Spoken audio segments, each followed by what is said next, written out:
One of my friends, Nandakumar, always sits on my right. I don't know where he is today. He's somewhere here. One of the services, his wife, they've got 3 siblings. There are 4 people in the house, 4 children. Fantastic family. We grew up together.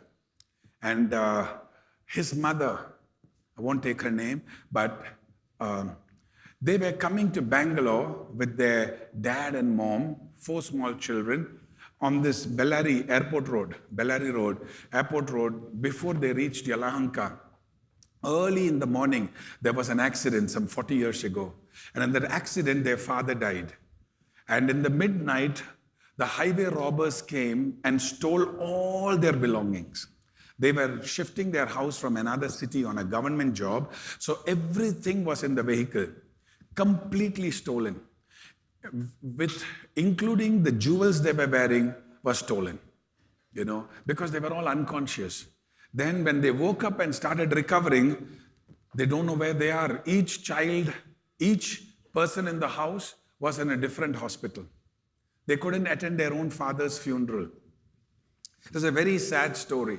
Finally, they found each other through the help of the police and government agencies, and the government was kind enough to give a job to the mother in the place where the father died. And she began to work. And in the process of recovery, they heard about Jesus. And they decided to welcome Christ in their life.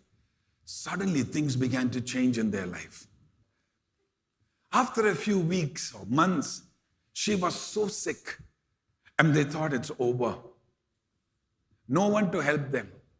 And she made a prayer. She said, God, keep me alive till my children come from school. Because when they come, there's no one to open the door. Please. There's no food in the house. There's no one to help. Very difficult days. No father. Working hard to somehow, as a single parent, to build the family. 4, growing children. No one to help me, God. As she was crying, saying, God, just keep me alive till my children come home. I just want to make sure I open the door for them because I'm paralyzed. I'm not able to get up. All of a sudden, that same angel came into the room and said, you think you're alone, but I am with you. And you will be well. By the time the children came home and she opened, I'm sorry, I get emotional when I say this. By the time she opened the door, when the children came in, they didn't enter the house. If I remember the story right, they ran. Children saw their mother and ran. They came from school, saw the mother and ran out of the house. Went and called one guy. He's a pastor today. I won't take his name. He was a member in our church that time in Yelahanka. Went to that man's house and said, Uncle, something happened to mom, come. That man came. He and his wife came. They were staying in a place called Betalsur. They came and they saw. They were shocked because that lady's face was glowing like a light bulb.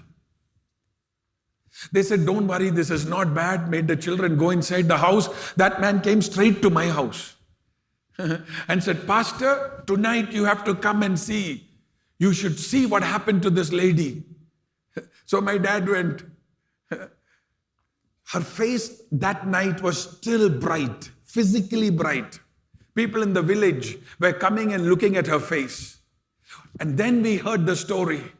The story is an angel of God had visited her. Sometimes God will strengthen you. That's why for me, sometimes I don't like this English formality of traditional churches. My Jesus is more than a book Jesus. He's a real Jesus.